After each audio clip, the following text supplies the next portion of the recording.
Well, the sound agency started in 2003.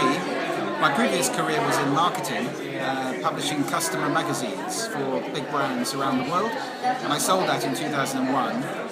All the way through that, I've been a musician. So by day it was magazines, and by night it was drumming, which is my instrument. And I think musicians listen to the world in a different way to non-musicians, because you have to listen to 3 or 4 different instruments, maybe more than that. You have this multi-track listening, it's more attentive. And when I had that situation of selling the business, I wanted to do something else that brought the two halves of me together, the listening part and the marketing part. So I started thinking, actually, the world is very noisy, and most of the noise around us is made by brands or businesses who are just unconscious. They don't think about it. It's like the exhaust gas of the economy. And the next question was, does it matter? Is it hurting them? Maybe they don't care because it's irrelevant. There's lots of research that shows it does matter. For example, people leave shops faster than they would if the sound is bad. Sales go down. So we've shown you can put sales up by creating more pleasant oral environments. So it's kind of a win-win, because we win as individuals. We go into nicer places. The world is not so noisy. And the businesses win because we engage with them more. The conversation is about conscious listening.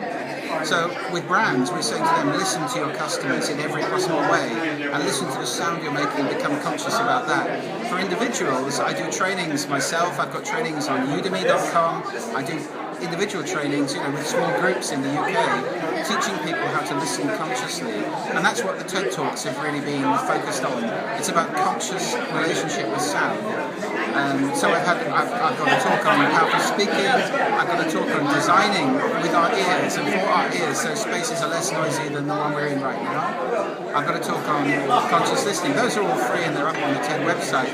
And the conscious listening talk contains some suggestions for ways in which people can improve their conscious listening skills. Just 5 simple exercises. Our lack of listening now. The ease with which we can check things later. We don't have to listen so easily, so carefully now, because if we miss it, we check it on YouTube, it'll be there. Also, just impatience. We're in a multi-input world where we're getting more and more used to having 3 or 4 devices going at the same time, hopping about. Our attention span is getting shorter and shorter. It's this quick edit existence where just listening to one person talk for 10 minutes seems like an eternity to young people.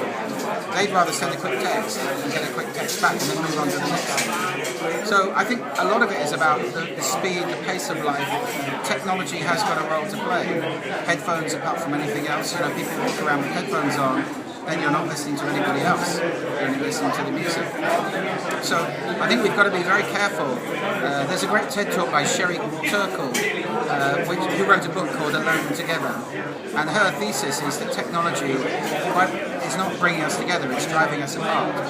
We end up with a lot of shallow relationships instead of a few deep ones. And so that's all about not listening. The word friend has been somewhat changed in its meaning by Facebook. So all of this tends to push against listening carefully to somebody, giving them real full attention. Because I want to be doing something else while I'm doing it. That's the way we're brought up now.